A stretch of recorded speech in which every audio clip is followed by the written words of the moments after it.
Good morning. Today I'm going to talk about universal health care. I like to make a case for universal health care in the United States. But first, what does universal health care mean? Basically, it means that medical care is available to everyone within a society.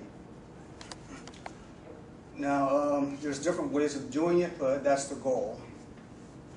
Universal health care right now is pretty much the standard of the first world.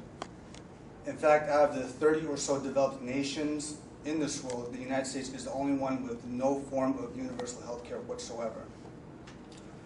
So concerning that we're the most powerful nation in the world, it's alarming to realize that our healthcare system is so far behind those of other industrialized nations.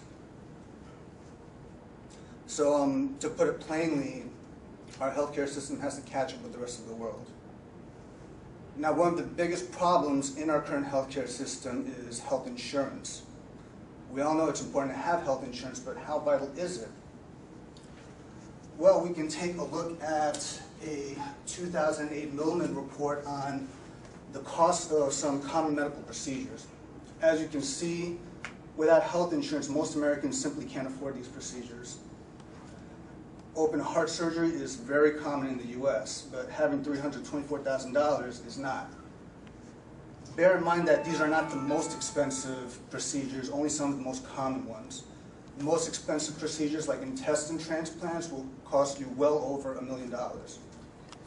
So it's clear that health insurance is vital. Now this leads us to the next logical question. How available is it? We need it, but can we get it? According to the latest survey by Kaiser and HRET, the average annual health insurance premium costs have been going up every single year. If you look on this chart, the purple line represents single coverage and the blue line represents family coverage. And you can see that from 1999 to 2010, the cost of health insurance has more than doubled. As you may expect, this has directly led to fewer employers providing health insurance benefits and fewer Americans being insured at all. So we have a growing problem of health insurance getting more expensive and fewer Americans being insured. Universal health care would deal with this problem by either providing free medical care for everyone, by providing everyone with health insurance, or a mixture of the two. In the health care bill that was passed last year, that President Obama pushed for, there was originally a provision for a public option for health insurance, which means that citizens could buy their health insurance from the government in addition to private insurance companies. The public option did not make it into the final version of the bill, but if it had, it would have gone a long way towards making sure that more Americans are insured. Of course, there are a lot of arguments against universal health care. One of the most common arguments is that it's socialist, and any program run by the government is a socialist institution, which would lead us down the road to becoming a socialist nation. Now, according to that logic, all our fire departments, police departments, public schools, and all public services are socialist institutions.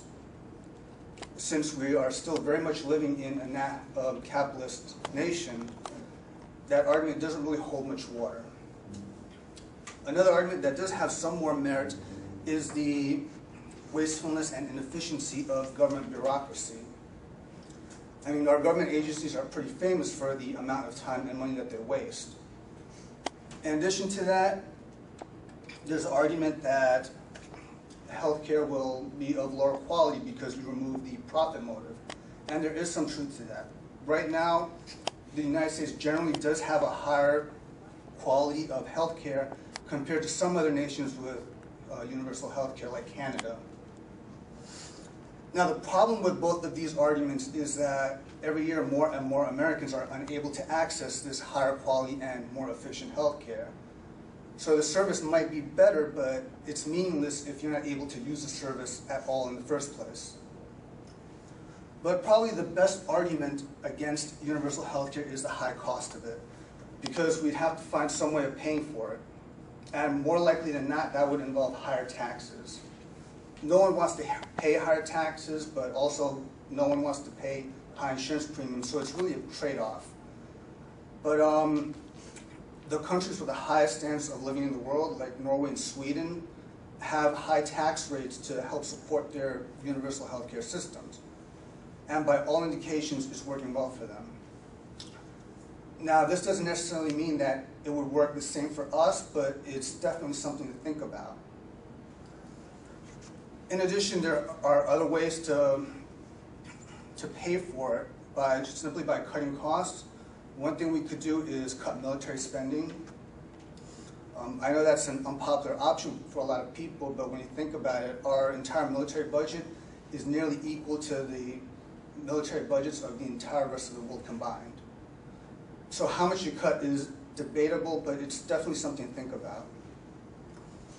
So in closing, I would just like to say that it really is unconscionable for the most powerful country in the world to be doing such a poor job of taking care of its citizens. I mean, here in America, we've turned into a big political debate, but it's really not about politics. It's about taking care of our people as a nation. And universal health care could help us do that. It's not something that can happen overnight, but what we can do right now is start taking the steps in the right direction. And maybe someday we can all live in a nation where anyone who's sick can see a doctor and where nobody has to die just because they didn't have enough money. Thank you. Thank you. Thank you. Any questions? You guys have any